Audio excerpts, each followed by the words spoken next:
Subscribe now. Hello! Welcome guys! We're now at episode 4 na kami. Ang bilis ano, episode 4. Naku, mukhang ewan ko lang kung ito siguro ang magiging most viewed natin so far. O, diba? So, ang susi!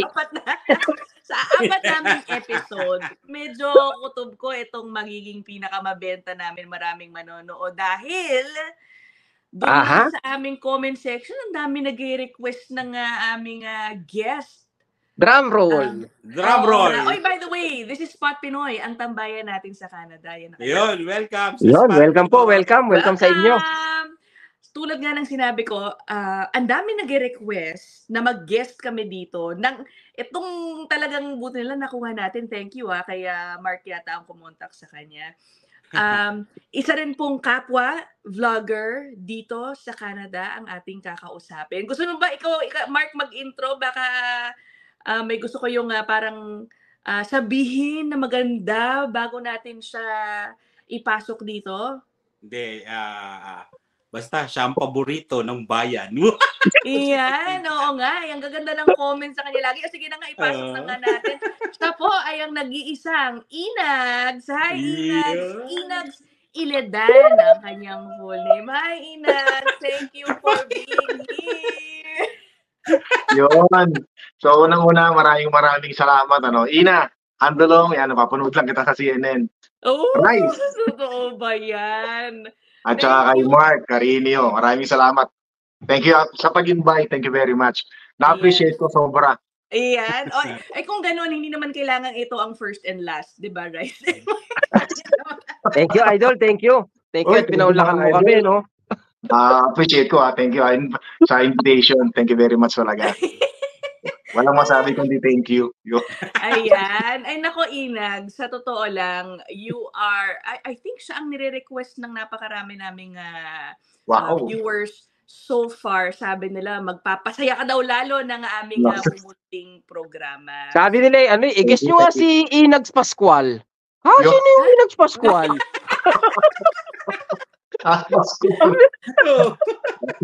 Ayan, para po sa mga baka lang, ewan ko, malabo to, pero baka lang sa mga hindi po nakakaalam, si Inags, ito po ang kanyang YouTube channel. Ayan, Inags, i-follow nyo po siya, subscribe din po kayo dyan. Ang dami niyang mga vlog. Sabi nga nila, halos araw-araw yata nagpo-post ngayon si Inags about anything and everything sa buhay niya dyan sa Canada. Tama ba? Ako na nagsalita. Hoy, magsalita nga kayo, Rice tsaka Mark. Make our guest feel welcome. Diba? Speechless ako kasi idol yan Speechless. Yan ang gusto ko sa inyo, napaka-humble nyo no? Ako balik ka na, may ganun. Okay, ang topic natin ay buhay OFW. Okay, for this episode, we're going to talk about buhay OFW. Alam niyo naman, syempre maraming nangingibang bansa kaya umalis ang Pilipinas dahil para tulungan ang kanilang mga pamilya back in the Philippines. Okay, isa na po dyan, si Inags. Alam mo, nakapanood ako ng isang episode mo. Kilala na nga ng mga viewers mo yung mga pinapadalan mo ng mga blessings, no? Sa Pilipinas. So I'm sure marami ka rin masishare dyan, Inags. O Mark, ikaw, anong masasabi mo tungkol dyan sa buhay OFW? Yeah, buhay OFW. Bali 2013 ako dumating Ikaw, Inags, 20 ka dumating dito sa Canada? 2008, December. Nauna pala sa atin. December 2, 2008. Ano ang nagdala sa'yo, Inag, sa Canada? Ayun, actually, wala akong balak mag-abroad talaga dati kasi nagtatrabaho ako sa General Trias, Cavite. Alam ni Rice yun. Pitbahay ko yun. Kakabis? Bali, microchips. Microchips siya. Kaya lang, ang nangyari nun, okay na ako doon. Okay na kami nung mag-asawa kami. Okay na kami doon sa trabaho na. Kaya lang, ang nangyari, lumipat ng Vietnam. Kumbaga, nagsara siya sa Cavite. So, yun yung isa sa mga pinaka-nightmare na nangyari sa akin. Kasi di namin inaasahan na mangyayari yun. Kasi kumbaga, parang doon ako magre-retire Doon ako magre-retire talaga kasi maganda yung company, maganda yung benefits. basta lahat maganda. Kumbaga parang dito na kami. Dito na kami, sabi ko. Gano'n. Tapos, hindi namin ina-expect suddenly, magsasara na raw. Yan. So yung unang tinanggal, bali yung security department, no? Pagkatapos kami na yung warehouse at Naku. tinanggal. So yun, nung nabalitaan ko yun, parang gumuho yung yung mundo ko noon, no? Sabi ko sa sarili ko, hindi na ako makakita ng ganitong Trabaho, no? trabaho at company na ganito kaganda, magbigay ng pasweldo, mga benefits. Sabi ko wala na akong makitang ganito. Kasi hindi naman ako yung katulad ng mga engineer talaga ng madali, di ba? Warehouse ako eh. Makakita ako ng mga warehouse, pero syempre, kasi yung pasweldo sa amin doon sa company na yun medyo mataas. Iba Oo. talaga yun, no? Kumpara doon sa ordinaryong lang, tsaka sa mga benefits. So yun, kasi mga anak ko maliliit pa eh. Ano pa yun 5 years old tsaka 3 years old nung time na yun. Sabi ko, tinry ko mag-apply sa Maynila, no? Wala na, mauubos lang ang pera ko sa kakapamasahe, kaka-interview, pabalik-balik. Wala, lahat na sinasabi sa akin na meron na raw silang napili, gano'n. Oh. Hanggang sa Ibig sabihin, hindi pumasok sa isip mo, Inags, na hindi agad pumasok sa isip mo na mag-ibang bansa. Nag-try ka muna sa Pinas. Try muna ako sa Pinas. Oo. Try muna ako yun. Kasi ayoko mag-abroad nga eh. Manong ko yung mga anak ko eh. Home. So yun, hindi ako nagano. Tapos may mga kasamahan ko sa trabaho. Nabalitaan ko, meron silang in-applyan na agency sa Makati. Tapos nung nalaman na yung equipment na ginagamit namin sa trabaho namin is yun din yung ginagamit dito sa Canada. Kumbaga hindi kailangan train. Meron na kami experience. So sa madaling salita, priority kami. Okay. Ay, mo dito sa Canada. Ano na, Mark?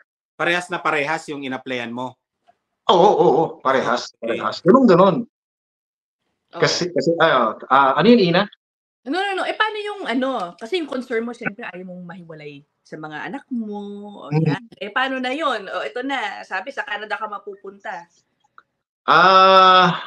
Wala eh, kasi syempre Canada eh. Canada, no? Ibang alam mo na yung Canada noon. Alam ko na yung Canada noon, no? Oh, kasi si Mark dati hindi pa alam yung Canada eh. Alam ko na yung Canada noon. Ako din. Tapos? Magsasara na yung Intel, mawawala na rin ng trabaho yung asawa ko. Walang trabaho. No choice. Kaya sabi ko, since, Canada, sige, go. Go. So, pabilis yan ang story. Nakapunta na ako ng Canada. Okay. Tapos, nung nasa Canada na ako, saka naman nawala ng trabaho yung asawa ko. Pero hindi kayo magkasama sa trabaho? Hindi, magkaiba kami ng department, tsaka magkaiba kami ng building. Pero same company? Same company, Okay. Tapos, buti na lang din kahit papano, nasa Canada ka na, nung misis mo rin, biglang nawalan ng trabaho. Nawalan ng trabaho. Tapos, i-apply ko yung asawa ko noon, temporary foreign contract worker dito sa Canada. Na-denied. Kasi, ang ina-applyan niyang trabaho is yung food counter attendant din, sa Dairy Queen. Kaya, problema, wala siyang experience. So, denied siya nun. So, syempre, nalungkot. Kaya sabi ko, ako na lang mag-isa rito. So, yun, 5 years ako Actually, nag-apply ako sa kung saan ako nagtatrabaho ngayon, sa Gordon Foods. Kasi sa food counter attendant, nagtrabaho lang si AMW.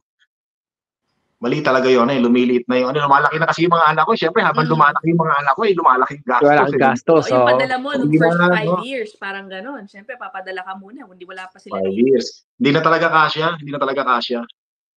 Tsaka, ang sweldo namin nung dati, quincenas.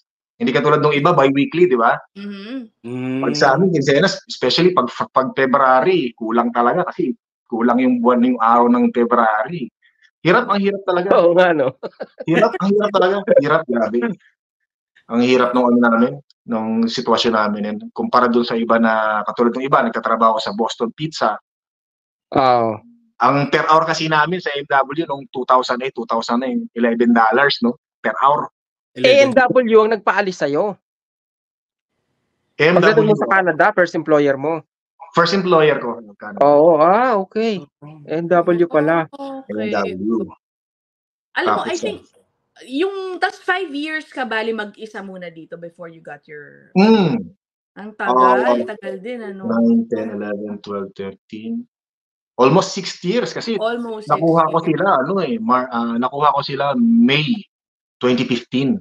Oo. 2015. Pero, alam nyo, isa yan sa advantages ng pagiging OFW dito sa Canada, di ba? You eventually, may pagkakataon kang makuha yung family mo. Parang si Mark din, di ba? Si Rice, kaming dalawa ni Rice, kami yung mga dinala ng asawa namin dito. Kami yung hinila eh. Oo, kami yung dalawa. Kaya medyo mas madali yung proseso. Oo, mas madali Pero yung pathway namin. Pero din ng marami dito, di ba? Yung mga nagtatrabaho na matagal sa mga Qatar, Singapore, Dubai. They don't have any opportunity to be permanent residents with their families. Even yung mga especially Middle East, no, kahit gaano kakatagal dyan, oo, sabihin natin pwede mong dalhin yung pamilya mo doon kasi mataas yung sweldo mo. Pero in the long run, yung status nyo ron, ganun pa rin working visa pa rin kayo di ba? Darating yung panahon na uwi kayo ng Pilipinas, o kaya hindi nyo makuha yung pamilya nyo dahil maliit yung sweldo nyo, tapos ang tagal nyo na ron, yung ganun. Yun yung rin di ba? Kaya yung iba, dito tayo sa Canada, kahit paano may tsansa. Kaya kinukuha nila yung opportunity na makapunta sa Canada. Di ba yung ganon? Pero alam mo na Inags na napapi-PR kayo noon. Sinabihan kayo. Hindi, wala. Kasi nung dumating ako dito, pinakahuli ako sa batch namin, kumbaga parang 7 yata kami sa AMW eh. Tapos ang pwede lang mag-nominee noon, ang isang employer pwedeng mag-nominee ng isang lang, empleyado. Isa lang. Isa lang kayo namin. Tapos pwede uli siyang mag-nominee pag na-PR na yung ni-nominee niyang una. So it takes time, it takes year. One at a time, no? One at a time. Nung araw. So pinakahuli ako noon pero sabi ko, pero syempre, umaasa pa rin talaga ako. Pero hindi ba alphabetical, Inags? Malayo pa rin. Last name ko, malayo pa rin. Pero kung gandang lalaki, malamang una si Inags. Ay, syempre naman. Alam mo, tinitignan ko si Inags, Sabi ko, Tisoy. Ay, salamat. Hindi. Ako pa lang ang nakakakita kay Inags sa personal. Ay, si Mark. Ay, talaga, ba? Last year. Gopings yan, Gopings. O, hindi naman. Napanood ko kay Inags yung sakripisyo niya na tumira siya sa doon sa grahe nga, Grahe. Doon sa grahe, oo. Ano yun? Hindi ko alam yun. Sige nga, Inags, ano yun? Actually, 10 years na yun, 2014 yun Sa madaling salita, meron kasi akong tinitirhan. So, dumating na yung family niya. So, nag-giveaway na ako na dito mo na lang sila patirahin. Ako na lang maghahanap ng Kasi mahirap yung pag nandito na yung family mo, maghahanap ka pa ng bahay, Mahirap yun. Hindi katulad namin. Ako, maghahanap lang ako ng bed space or room. Madali lang So, sariling katawang ka nag-giveaway na kami. So, ngayon, wala na ako makitang Actually, nagtatrabaho na ako noon sa malayo na sa Edmonton, dito kasi ako sa Edmonton nakatira dati noon. Tapos ang trabaho ko sa may Stony Plain, Alberta, Canada. Tapos yun nga, naghahanap na ako ng matitirhan. Meron akong isang kasama ko sa trabaho. Sabi ko, baka pwedeng mag-share kami sa room. Kaya lang yung room niya maliit. Sabi ko, ayoko namang mawala ng privacy to. Siyempre, nakikipag-usap sa family niya. Ngayon, naglibot-libot ako, meron ako nakitang garahe. Dikit lang siya. Pintuan lang yun. Makikita mo na yung garahe. Sabi ko, madumi yung garahe actually, Sabi ko, uy, okay dito. Sanay naman ako, Boy Scout naman ako, sanay naman ako sa kung saan ako natutulog So sa madaling salita, inayos ko yun, nilinis ko yun. Tapos pero may heater yun, Inags? Walang heater yun. Actually, nung time na yun, July pa naman yun, mainit pa. July. Okay. Buti summer. Hanggang October. Pero nung September na, nararamdaman ko ng lamig. Grabe. Grabe. October, wala na ako. Tagal mo pala, Tagal mo sa grahe, Oo, tagal ako sa garahe. Pero magkano yung bayad mo doon? 100 lang. Ayaw nga nila ako pagbayarin. Ayaw nila ako pagbayarin ng mga kaibigan ko. Oo. Pero ako yung nag-insist na hindi, kaya singilin niyo ako ganito. Actually, ayaw Oo. nilang patirahin doon. Ayaw talaga nilang patirahin ako doon sa garahe. Sabi nila, pre, huwag kang tumira dyan kasi kami ang mapapasama. Oo. Pinapayagan ka namin tumira dyan. Ayaw namin. Dito ka sa sala, ganyan, o sa ano. Pero ako talaga yung nag-insist kasi sabi ko, gusto ko rin magkaroon ako ng privacy. Kung sa sala naman ako matutulog, hindi kayo makakapag-jamming, di ba? Kumbaga, nakisulong. Ako talaga yung nag-insist. So hindi ako tumira sa garahe dahil talagang walang-wala ako, no. Kumbaga yung kataon talagang wala akong makitang madalian ganun. So ginawa ko noon yung mga boxes ng karton price sa mga, di ba may mga price, may box yan, di ba? Inuwi ko sa bondong niya sa garahe. Yun yung ginawa ko ngayong bahay sa garahe. Grabe.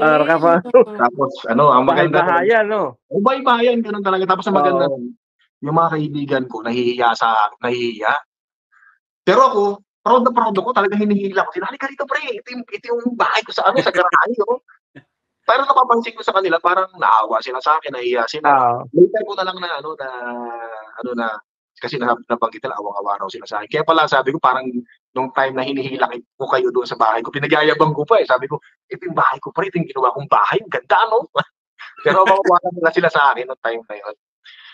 Sabi ko, ako sanay ako sa ganyan eh. Sanay ako sa mga ganyan Pero kinumpleto mo yon, may higaan, kumpleto ka naman, may higaan. Oo, meron higaan kasi tinulungan din ako ng mga kasama ko, may nagbigay pa ng heater, may nagbigay ng kutsyon, talagang kumot.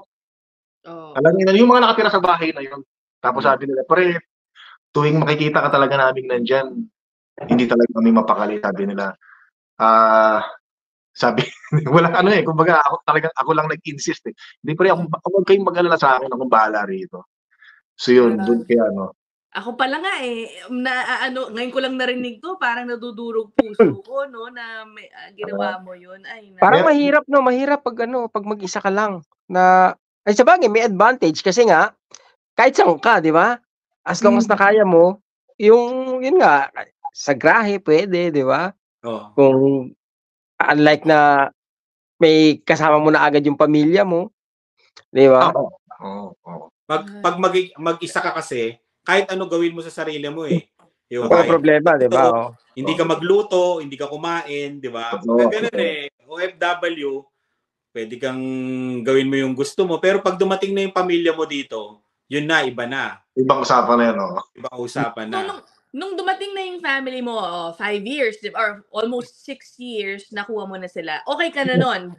At that time? May sarili ka ng bahay. Ano na?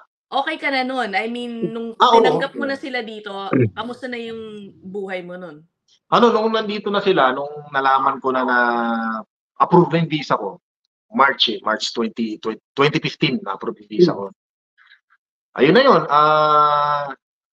Kumuha agad ako ng apartment muna, apartment kasi kailangan apartment muna. Kala ko in-extend mo lang yung garahe. Tapos dadalhin niya yung pamilya. Uy, ito yung ginawa kong bahay. Tama mo yung garahe ng kapitbahay. Actually, joke lang. Actually, kaya na rin ako umalis dun sa garahe na yon kasi yung mga nakatira doon na kaibigan ko sa bahay na yon, lumipat na rin ng ibang bahay. Kaya kasama umalis. Pero nung umalis naman ako, meron naman ako nalipatan. Meron din akong kaibigan na sinama rin ako sa bahay. Ito pala yung maganda, sinama ako sa bahay, no? Actually, may kwarto na para sa akin.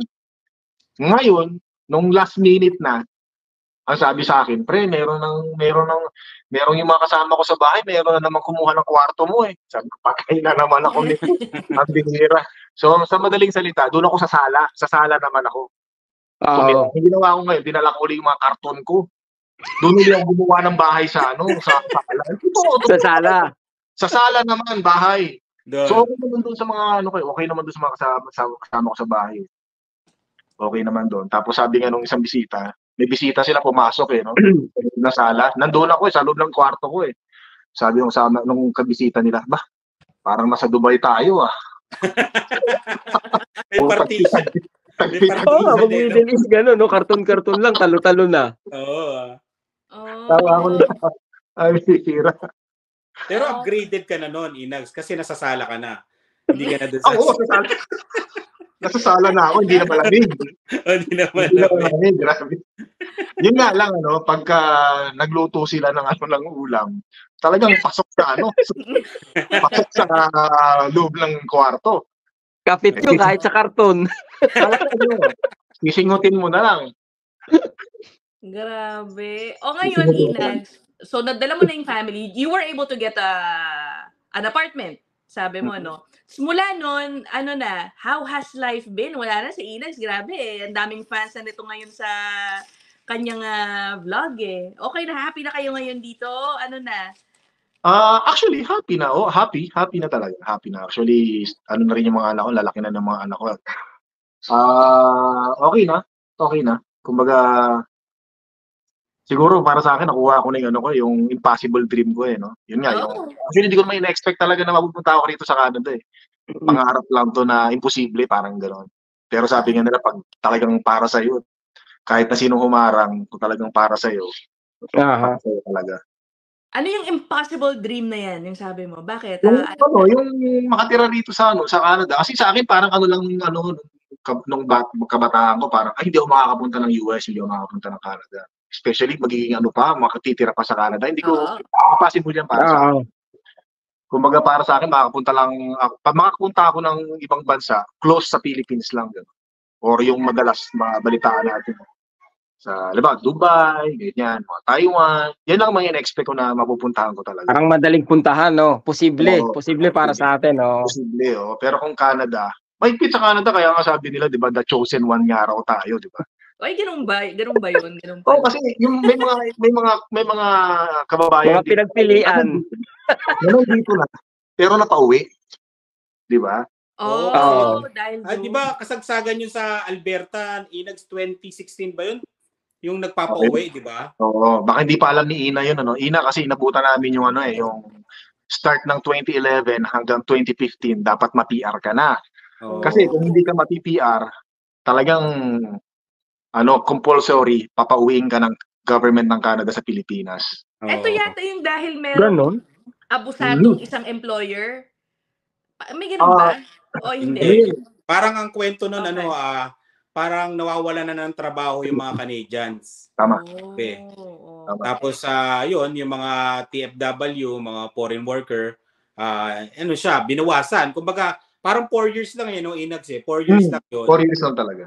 Tapos, pag hindi ka na PR doon, uwi ng Pilipinas. Marami. Kahit kami noon, nung dating namin dito, kinabahan din kami noon. Nakatakot pala ng mga panahon na yun, no? Oo, nakatakot yun. Kasi hindi mo alam kung makakabalik ka pa dito sa Canada. Oo. Back to zero.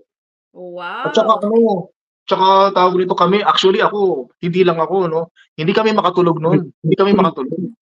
Alam mo yung parang bibitahin ka na, binibilang ka na yung oras mo, kailangan may magawa ka.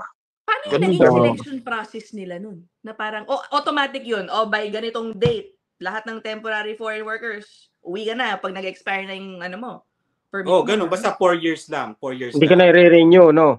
Yan. Masyado stressful naman yun, no? Oo, grabe. Stressful. Kumbaga, syempre, ako, at my age, sabi ko, pag uwi ako ng Pilipinas, wala na, hindi na ako makakita, di ba? Siyempre, meron namang trabaho. Sa edad natin, pag tayo sa Pilipinas, di ba? Medyo mahirapan na tayo makahanap ng trabaho. Oo, mahirap sa atin. Pag may edad na. Mahirap na. Yun ang, kasi sabi ko, paano yung mga anak ko, yung iniisip, paano yung mga anak ko. Siyempre, anak agad yung iniisip natin. Yun kagad.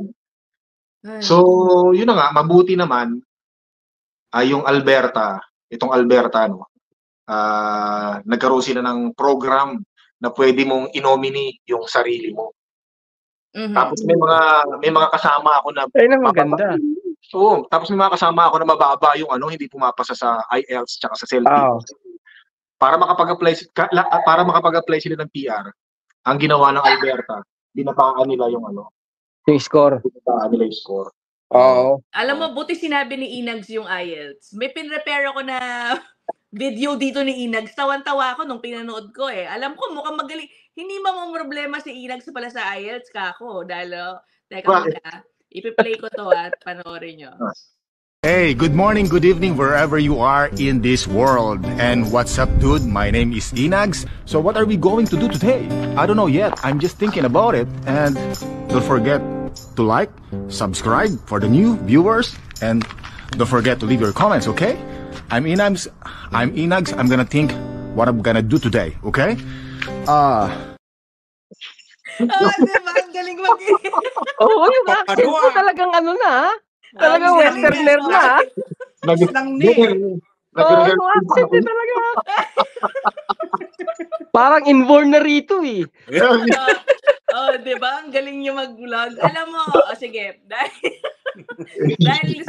dahil parang nakakalungkot yung pinag-uusapan natin kanina. Buti nang may icebreaker tayo na ganyan. I-segue natin sa vlogging ni Inags. Nako po. Alam nyo, how would you, Mark, describe yung mga pag-vlog ni Inags? Alam ko, parang mas matagal ka ng follower din or sinusubaybayan si Raisa, no? Sino? Ang kind ng vlogging niya, parang very light. Si Mark, okay. Si Inags. Oo. Maganda yung vlog ni Inags. Spontaneous yan, tuloy-tuloy lang yan. Walang script yan. Kung ano yung gusto niyang sabihin, yan. Kaya nakakatuwa. Matagal na ako nanonood. Siguro wala pang 1,000 si Inags noon. Tapos sinasama ko siya sa vlog namin na pinapanood namin si Inags. Ano pa lang ako noon? 300 subscriber o nag-message ka sa akin. Wow, talaga? Si Inags. Ibig sabihin na una ka pala, Mark? Oo, kasi 2019 kami nag-vlog eh. Ang unang nakitang nag-vlog dati, si Inags muna bago ikaw. Si Inags ang sinusundan ko dati talaga. Si Inags ang idol ko talaga. Hindi, si Inags, no, pera biro, no? Kasi sabi ko, eto, buti pa si idol, no? Talagang kahit ano yung vlog, no? Talagang may manonood eh, di ba? Ganun eh. Sana makarating ako one day sa ganung sa ganung level na, yung ganun. Inags, how did you start vlogging? Nung nagkaroon ako ng gout, kasi manginginom ako, malakas mo. Talagang gout ang no? Manginginom talaga ako. Pag day off ako, hindi pwedeng hindi ako umiinom. Kasi parang yun yung pastime. Tapos masaya ako pag umiinom eh. Tapos actually gusto ko na rin tumigil sa pag-inom. Wala lang akong reason eh. Pero nung nagkaroon ako ng gout, hindi na ako makalakad. Yun na yung sabi ko, I will stop drinking today. Yun na yun, August 27, 2020. Tumigil na ako, so magpo 4 years na sa August. Wow, congrats! Okay. Tapos, thank you. Tapos yun na yun, naboboard na ako. No? Actually, yung pagbabloging, matagal ko nang gustong gawin yan, 2015 pa, 2016, 2017. Kaya sabi ko, hindi kasi hindi ako marunong mag-edit, wala talaga akong alam sa vlogging, tsaka especially sa mga technology, wala akong alam yan, editing, malay ko dyan, sabi ko. Pero sabi nga pagka gusto mo talaga, ayun, nag-aaral-aral ako sa YouTube kung paano mag-edit. Pag nagkakaproblema ako sa inaano ko lang sa YouTube, inaalam ko. Tapos yun nga, yung una kong vlog na yung cooking adobong manok in a cold backyard. Yun yung una kong sabi ko, bahala na. So yun na, nag-umpisa na, nagustuhan ko. Tapos sabi ko nga, mukhang hindi ako tatagal sa vlogging, sabi ko. Bakit naman? Yun lang yung sabi ko. Kasi matrabaho eh. Tapos hindi nga ako marunong mag-edit, di ba? Kumbaga parang doon pa lang syempre, hindi ka marunong, parang back to zero ka talaga. No? Sabi ko mukhang hindi ako tatagal sa ba-vlog, sabi ko. Alam mo yung parang ayaw mo na minsan, pero magugulat ka na lang, kukunin mo na lang yung camera mo, lalabas ka, magba-vlog ka. Parang gano'n, parang kakanta ka, si Inags kumakanta yan sa umaga, nakita ko yung isang episode niya nun eh. Lahat. Sumasayaw, kumakanta, lahat. Oo eh. Umaarte pa yan. Meron, kung napanood niyo yung vlog niya dati na na yung may action, may ano pa yan dati. Di ba yung sa basic? Kasi ang ginagawa ko nung nagsisimula ako mag-vlog, nagpapapansin talaga ako. No? Kasi gusto ko mapansin di ba? Parang simula Pero basta gusto mo yung ginagawa mo. Ako gusto kasi yung ginagawa ko Yung nagpapansin ako noon, magtatakbo pa ako ng backyard, malamig, nakahubad ako. Pero naka-short ako, tsaka nakasapatos. Nagpapapansin ako noon Parang may makuha syempre para mapansin, may views, mapansin ako ng mga viewer, no? Ayun, wala pa rin. Oy, grabe ka. Hindi. Ngayon naman, yung Awa ka followers Awa ni ka Inags ngayon. are parang they're so loyal to him, ano? Talaga, Oo, sino mo loyal. naman, pinopromote ka nga dito sa amin. Hoy, kunin niyo naman si Inags. Oh. Uy, salamat Inuutusan sa kami ng mga followers mo. Naiyan Thank mo you. kami. Thank you. Kahit Actually, sa ano, kahit kaninong channel yata, pag ano eh. Sa akin din, gano'n nababasa ko eh. Oo. Oo, sa akin. Alam mo, din, Inags, interview mo naman. kahit sa channel namin, sa'yo pa rin eh. nababasa mo kay Mark. Thank you. Salamat sa kanila. What do you think, ano ba yung connection palagay mo na na-build mo na sa followers mo, Inags? Parang they're so invested in you, dun sa mga kwento mo, no? Siguro yung pagiging yung natural, yung ibig sabihin. Yung siguro na sila sa ko kung yung tumira ako sa gabi. Tapos masaya si Inags, masaya. Actually, yung pagtawa ko, hindi ko naman alam yun eh. Kumbaga natural ko yun, yung pagtawa ko.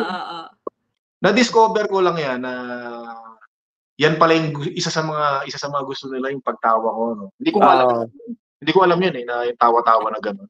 Sinasabi lang nila na nahawa lang daw sila sa tawa. Sabi ko hindi ko akalain na yung pagtawa ko pala ng gano'n eh, yung pala isa sa mga magugustuhan nila. Tapos yun, tsaka ewan ko lang, siguro yung reality lang na na daily life na pinapakita ko, tapos siguro baka pagiging madaldal ko eh, no? Tsaka yung magaang yung magaang yung vlog mo eh. Parang lang, yung happy lang. Yung gano'n.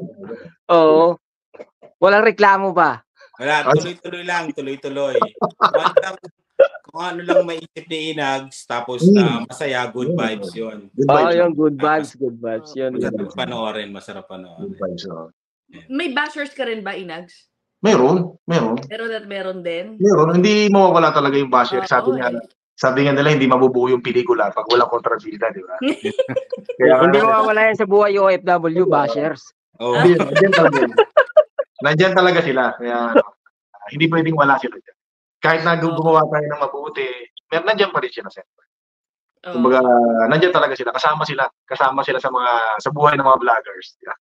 Pero sila nagpapaano, no? Somehow sila yung nagpapaganda rin ng di ba? Kumbaga nagbabalance eh. Kung wala sila eh, kulang eh, parang kulang. Hindi wala sila. Kulang ko. Hindi nga ako masaya pag wala akong nakikitang ganun eh.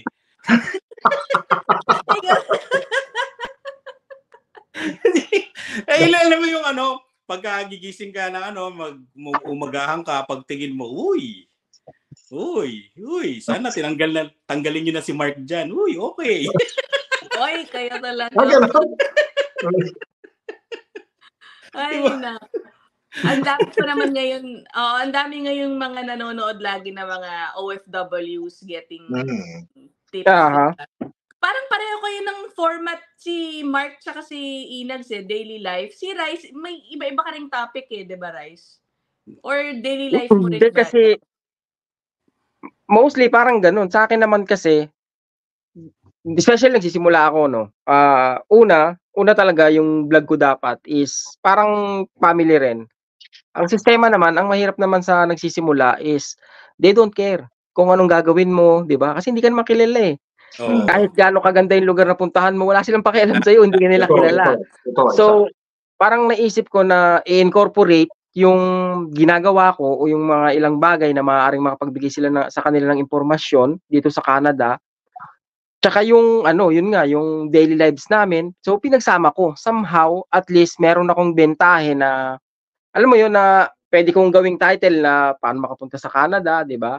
Bago ko sagutin yun, papakita ko ng konti yung daily activities, di ba? At the middle of the video, tsaka ako i-represent yung, di ba, yung paano makapunta sa Canada, yung ganon.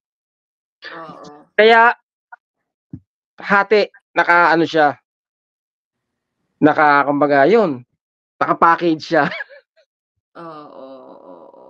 Tsaka, okay din naman, di ba? At least, sabi ko nga, para sa mga napakaswerte ng mga gustong magpunta sa Canada, dahil ang daming resources ngayon, di ba? Sa internet, di ba? Kung sabi ko nga, kung saan lugar ka, baka makakuha ka ng vlogger kung saan lugar ka pupunta di ba? Edmonton, Saskatchewan. Di ba yung ganon? Kaya, ang laking tulong. Marami nagtatanong kung saan daw tayo, yung mga bago dyan. Saan ka ba, Rice? Sa Montreal ako, Montreal, Quebec. Montreal. Ako ay nasa Brampton, sa Ontario. This is part of the Greater Toronto area pa rin, nasa mga nagtatanong. Yan. Ako naman ay nasa Saskatchewan. Yan. Ako naman, Edmonton, Alberta, Canada. Ayan. Uy, pero Inags, kamusta pala yung mga Pilipino dyan? Kasi di ba may balita na sa Alberta, parang temporarily or indefinitely suspended mo na yung pagpapa-PR? Ay, hindi ko alam yun. Hindi ko yung balita. Parang narinig ko nga yung somewhere. Oo. Suspended yata muna ang processing ng mga PR sa Alberta. Correct me if I'm wrong sa mga po natin. Si-search ko nga yan. Hindi ko alam yan. Marami bang Pilipino sa ano nyo, Inags? Sa kumpanya nyo? Marami Marami ng Pilipino. Mga ilang percent sa inyo, Inags? Sa umaga, siguro let's say sabihin natin mga nasa 65% ganyan. Parang parehas din sa amin pala to. Mas mas advantage ba na maraming Pilipino kaysa sa employer? Oo, kasi advantage sa employer yun kasi syempre sisipan tayo. Sa worker? Sa worker, syempre minsan nagkakaroon ng may konting gaps kasi syempre sa overtime, ganyan. Yung competition, no? Competition, syempre.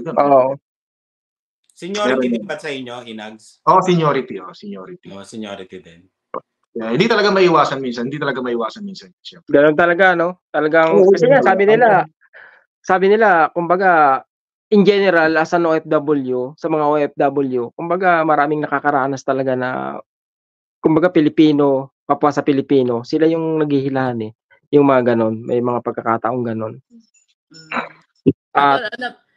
Sorry.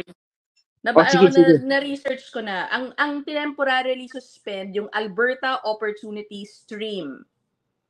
I think ito maraming pathway from international students tapos post-graduation permit. I think dyan sila napupunta. So, medyo post yung pathway. Yun ang sinuspend. International student. Tama. Talagang yun yung nila, no? Doon sila, yun ang tinira talaga nila ngayon, no? Kasi yung iba kasi, nabalitaan ko yung iba, parang nag-ano sila ng international student. Pero hindi pumapasok, nag-work sila. Hindi na balitaan. Isa yun sa mga, siguro isa sa mga nasilip ng government. May mga na-discover silang ganun. Naka-enroll, pero hindi pumapasok. Instead, nagtatrabaho. Di ba 40 hours na ngayon sila, di ba dati? Per week.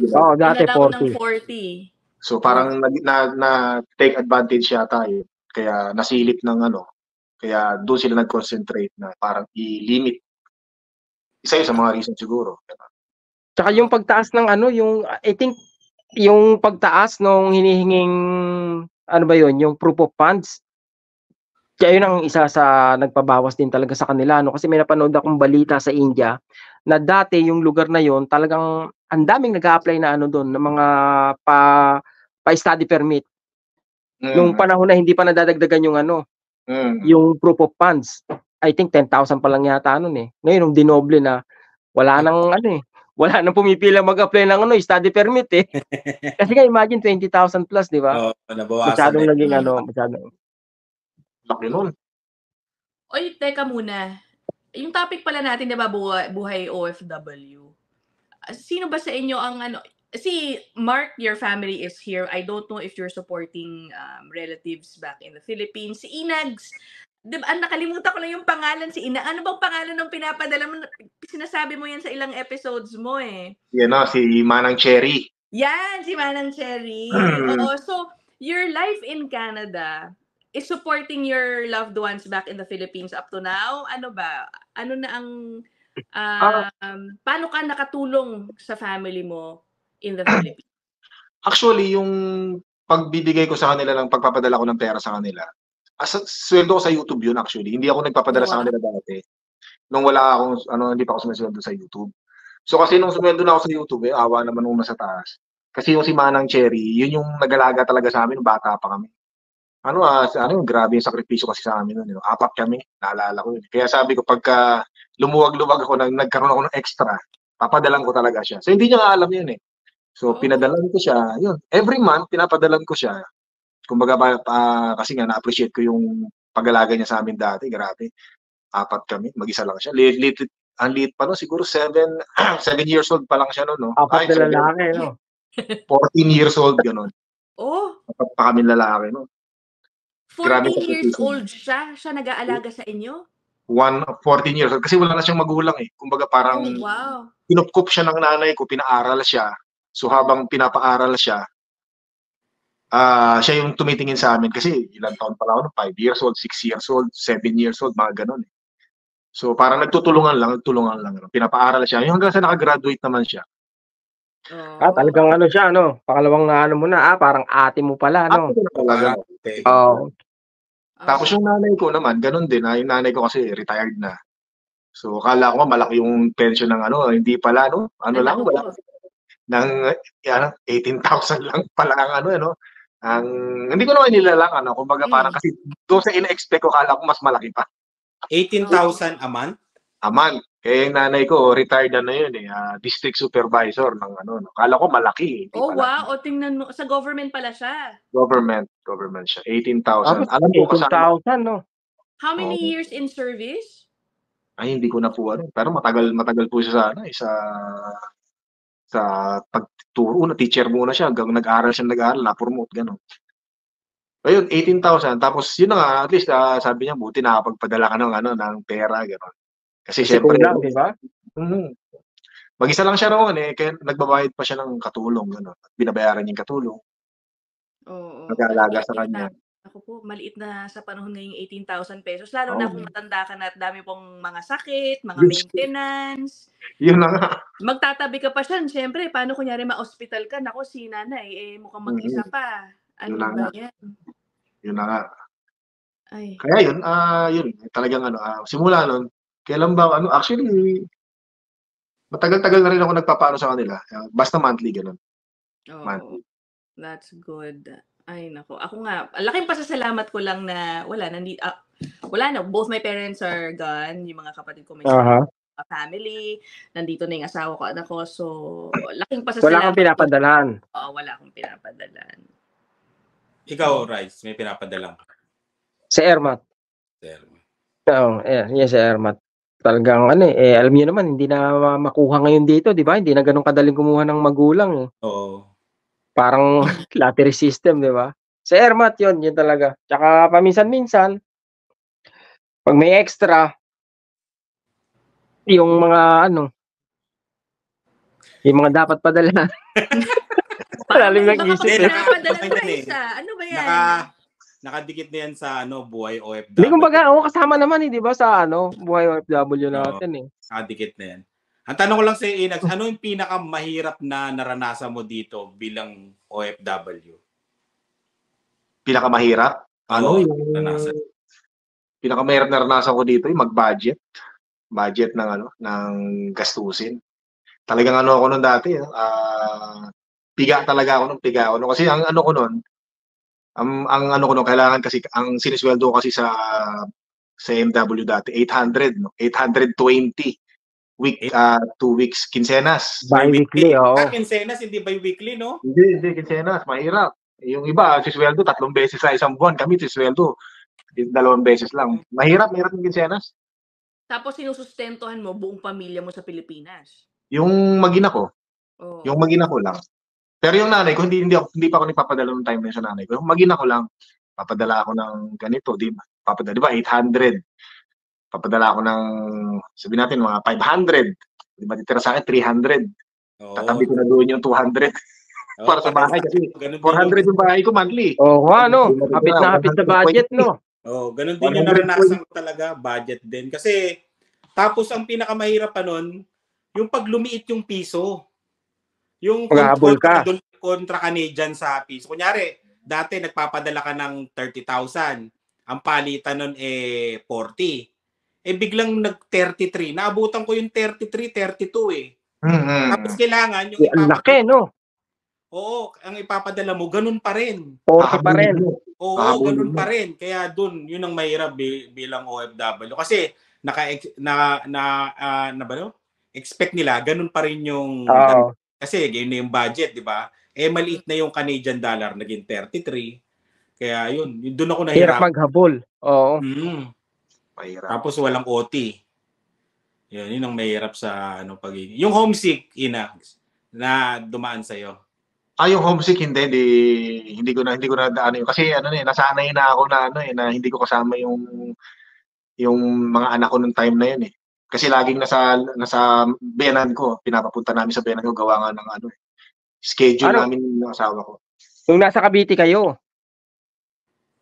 Hindi namin kasama ang mga anak namin nun. Binibisita ko pag-day kami sa Nueva Ecija. Tapos nung time na kinuha na namin sila, talagang sa amin na sila titira. Saka naman nagsaray kumpanya namin. So balik uli sila doon. Punta na ako ng Canada. Tsaka malaking tulong din sa akin yung kasi 16 years old pa lang ako. Wala na ako sa poder ng magulang ko. Pumunta na ako ng Maynila. Doon ako nag-aaral. Siguro yon yung experience ko na gano'n lang malayo sa mga matatanda. Independent. Nadala ko yun. Actually, marami nga nagsasabi, may kasamahan nga rin ako na kasama ko sa bahay. Umiiyak sila grabe, umiiyak sila Nako-homesick, nami-miss yung mga anak nila. Tapos sabi nila, ikaw Inags, ba't hindi ka umiiyak? Inisip ko na lang, sabi ko, siyempre, wala na nga akong trabaho sa Pilipinas hindi ko naramdaman yung homesick. Awa naman ng Diyos, awa naman. Tibay pala to si Inags, no? Tibay. Oo, tibay si Inags. Totoo, ako rin hindi ako na homesick Although obviously, nandito yung asawa ko. Pero yung life ko back in the Philippines, okay lang sa akin. Hindi ako masyado... Hindi mo hinahanap-hanap. Yung mga kaibigan ko, kahit madalas ko sila nakikita doon, hindi ko rin masyado hinahanap-hanap. Kasi tulad ni Inags, kaka-graduate ko lang, the moment I finished school, humiwalay na agad ako sa parents ko. So parang talaga ako, I like being alone and by myself. Kahit pa paano. Actually, para pala si Celine Dion, by myself. Ayan, kakanta si Inags siya, kakanta. Sige. Anong Celine Dion nun? All by myself daw. Hindi ko alam kantahin yun. Imposible. Alam ko na naman kantahin. Pakitaan mo, Rice. Ikaw una. Hindi, sige, tayo. Commercial break. Meron po tayong commercial break. Kakanta po si Inags. Kung alam ko yung kakantahin ko I thought we were going to read some comments. Sino magbabasa? Mark, meron ka ba diyang... Ikaw, Mark, may extra. Ito, meron tayo. Ito yung bili ng mga subscriber natin. Maraming salamat. Ayan, wait. Nagbabasa tayo ng mga comments ngayon. Yung last na natin. Okay. Last na episode natin. Okay. Sige. Ayan. Tignan natin Yung, cost of living yun, di ba? Cost of living. Medyo konti pa lang yung Medyo konti pa lang to, pero... Sabi ni Paul, can't wait to see Inags to join you. Ito na, Paul, sabi ko sa'yo. Thank you.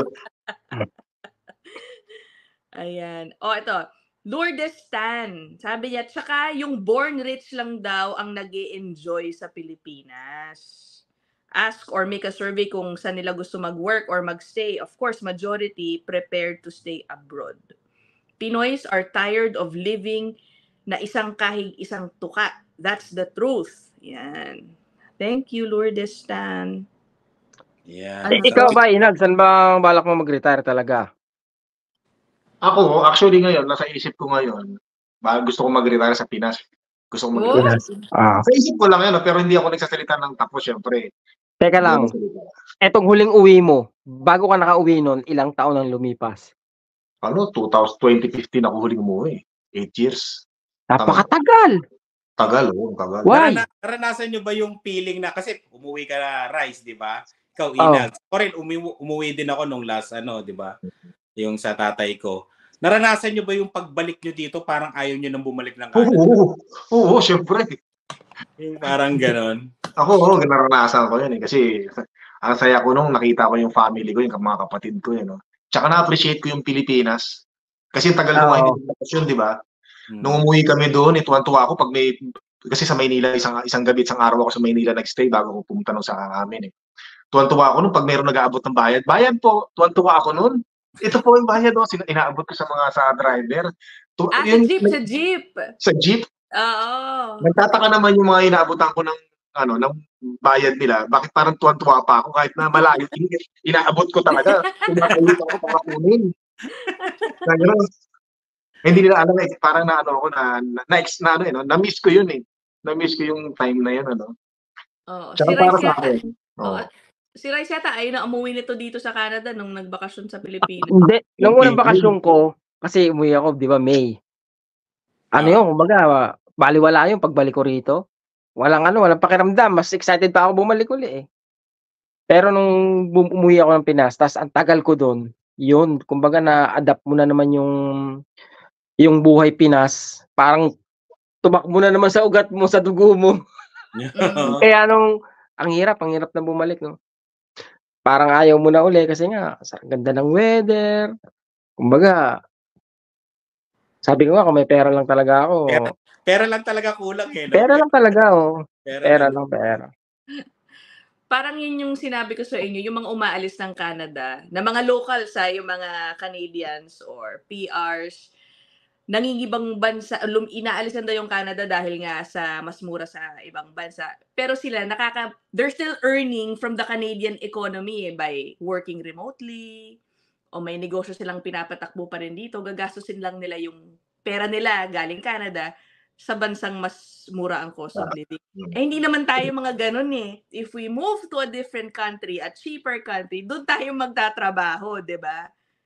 Yung kita natin, bababa na naman doon sa tama. sweldo nila. Yun ang pagkakaiba doon eh, kaya ang hirap. Kaya kailangan bumalik na naman dito.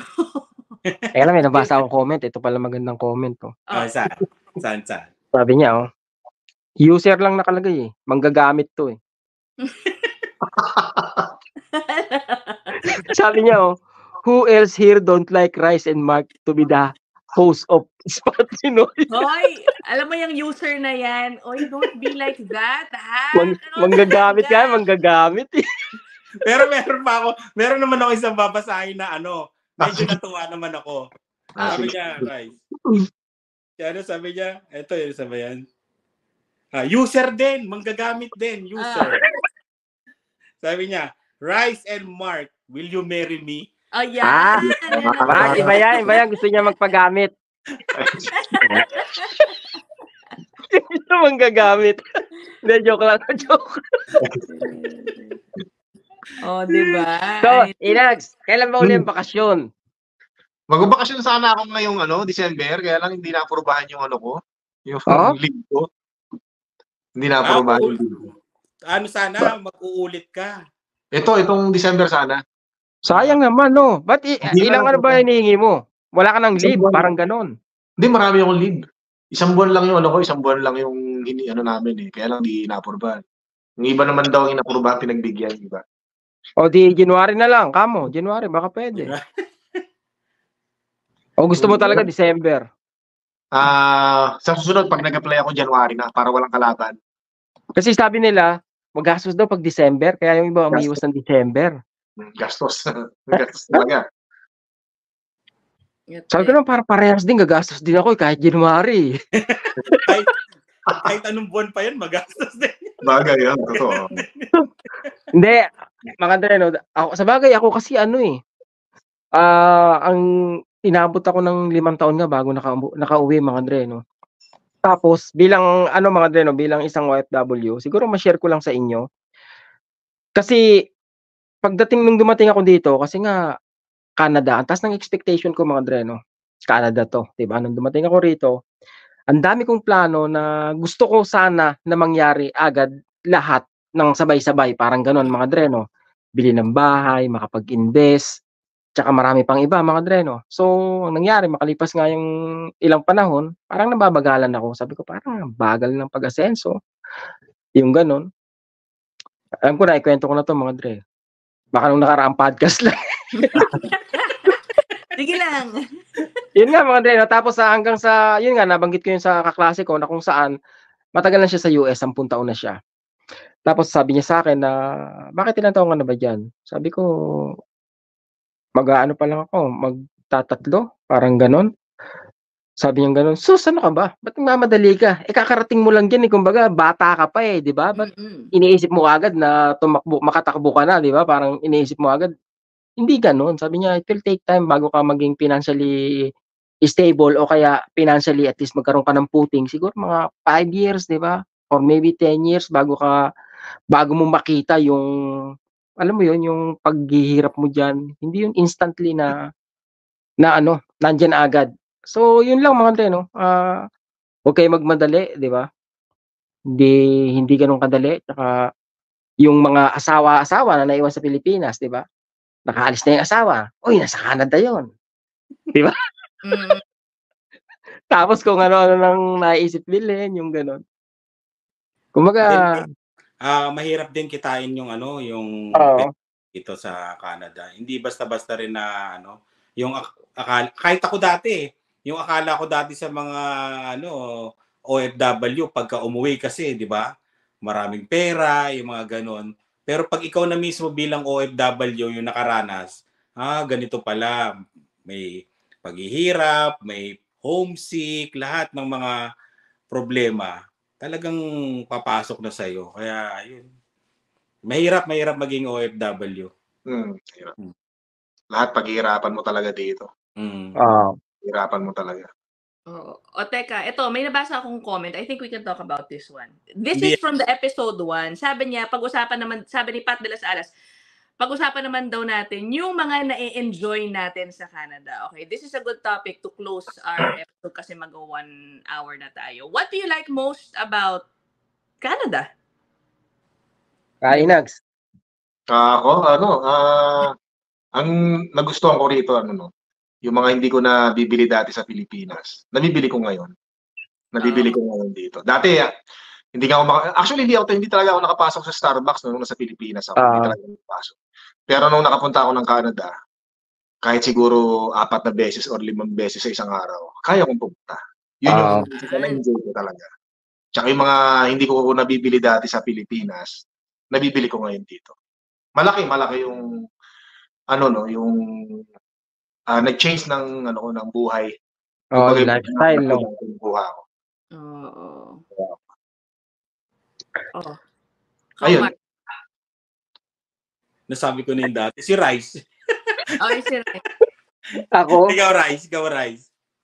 Parehas kami ni Ina. Ako sa akin, kumbaga yung, ano ba to, yung mental freedom tungkol sa, kasi dati ang worry ko talaga mga Dre, no? Yung wala kang ipon, tapos what if magkasakit ka? Yun yung isang bagay na hindi palagi nawawala sa isip ko mga Dre, no? Lalo na bilang mahirap, alam nyo naman, pag sa Pilipinas, pera ang basihan kung hahaba yung buhay mo o hanggang doon ka na lang, di ba, pag nagkasakit ka. At least po dito, kahit paano sa Canada, yung kahit wala kang ipon, hindi ka nangangamba na pag nagkasakit ka is baka bigla ka na lang. Baka doon ka na rin matapos. Yung parang ganun po, no?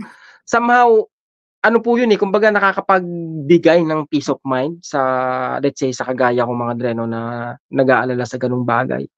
Tsaka yun nga, sabi rin ni Kainags mga Dreno, yung lifestyle, ang laki ng pinagbago mga Dreno. Dito, sabi ko nga yung mga pagkaing nakain ko rito, dito ko lang nakain yun, dito ko lang natikman. Kumbaga kung di ako nakapag-Canada is baka hindi ko na maisip kung matitikman ko yun, no? Sa totoo lang, no? Lugaw sa kanto. Ako, paborito ko yun. Ayun, sa Pilipinas. Ayun tayo sa Pilipinas, makalugaw. Mananakyo yan. Pero hindi tayo Lenny. Nakakainis sila eh. Nag-usapang, nagpolitika ka bigla. Joke. biglang nagising si Ina. Uy, ibang ano na to. Huwag mo ako umpisahan dyan sa usaping politika, right? Ibang channel na to, Pero wag na. Biglang naging reporter si Ina dati, no? Buti na lang patapos na tayo, hindi. Ako, tama, hindi. Everything combined ng sinabi nila, no? Except that, ang gusto ko dito yung parang medyo mas family-oriented yung life. Yun. Yung life talaga dito. tahimik, less toxic, you just, do your daily routine and you earn a comfortable life. Parang ganun, yun lang, simple lang naman ang gusto ko sa buhay. Diyos ko. 'Di ba? Yung basta, yung tinatrabaho ng asawa ko, yung ine-effort ko sa pamilya ko, dito sa bahay din, yung part-time work ko, basic ina, di ba? Napaka-basic, no? Basic lang naman. Bumabalik at komportable kami. Oo. Ganun lang. Ganun lang sana, di ba? Ganun lang kasimple. Sa Pilipinas, maganda daw yung trabaho ko, but it was a tiring job. Pero mas maliit yung bumabalik sa akin doon. Mas pagod pa ako doon. Mas stressed pa ako doon. Tsaka kung nandun ka, wala kang time sa pamilya, most likely. Wala pa akong pamilya nun doon. Pero, ganun ba? Yun lang naman. So, nang gusto ko dito sa... Simple things, to. Ay, nako. Well, anyway, it's been an hour. Thank you so much, Inags, ha? Sana hindi ito ang last. Sana, Inags, ha? Ako lang, invite lang ako. Sana hindi ito last na makasama ka namin. Baka ako mawala, pero baka ikaw dyan. Sabihin ko lang ako, kasi free naman ako ng Tuesday. Parang Wednesday, ganyan. Ang laki ng tawa ni Red. Marami kasing bumoboto sa akin. Hoy, hindi ka na talaga. Parang may yung butuhan na. Text your vote. Papapansin yun. Kayo talaga. Parang TVB, elimination. Okay. Kaya may ibig. Si Mark. Mark, yung ikaw, ano ba yung sagot mo doon sa tanong ni Ina kanina? Yung ano ba yung mo sa Canada? Pinag-iba ng buhay mo, parang gano'n. Marami. Kasi nga, di ba dati sa Pilipinas, yung mga gusto mong bilhin, pinag-iisipan mo pang bilhin. Iisipin mo muna kung kailangan mo ba talaga to, kailangan ba talaga to. Dito kasi pwede mo siyang pag-ipunan talaga, mabibili mo eh. Pati yung mga yung mga travel, sa Pilipinas di kami masyadong matravel. Tapos dito kasi nakakapag-travel kami, family, yun yung pinakamaganda. Dito nga di ba mall 6 PM sarado na dito sa amin eh. Oo. Pagka di ba pagka weekends di ba? Weekends. Di ba? Kung kailan weekends, di ba? Family talaga, para yung trabaho sa mall, makapunta pa sa family nila. Yung talagang family oriented talaga yung Canada, kaya maganda talaga. Tapos yung sa mga bata, benepisyo, di ba? Tapos pag-aaral. Pinakamatindi talaga pag-aaral kasi yung mga anak ko, mga anak, isa pala, si Lian lang pala. Si Lian sa Pilipinas iisipin mo pa yung tuition niya, di ba? Dito, wala ka nang iisipin talaga. Wala na. Lalo na kung tatlo sila, nasa Pinas silang tatlo mag-aaral, di ba? Tapos nandun ka. Oo. Sabay. Baka na nangyari kaya sa akin, tatlo sila sabay-sabay. Ang payat mo siguro, Marks. Oo, no. Lubog na pa siguro. Hindi ka tataba.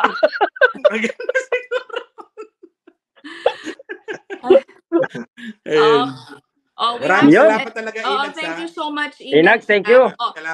Salamat din. Thank you, Mark. Thank you, Mark. Sabi na siya, pwede daw siya ulit. Okay, so abangan nyo yan. Abangan nyo si Inags. Si Inags. And of course, follow Inags also. Follow nyo yung Spot Pinoy. Follow nyo rin si Inags. Ayan. Maraming salamat. Thank you so much. Okay, so that's it for episode 4 of Spot Pinoy. We'll see you guys in the next one. Bye! Spot Pinoy. Salamat. Ayan, Spot Pinoy.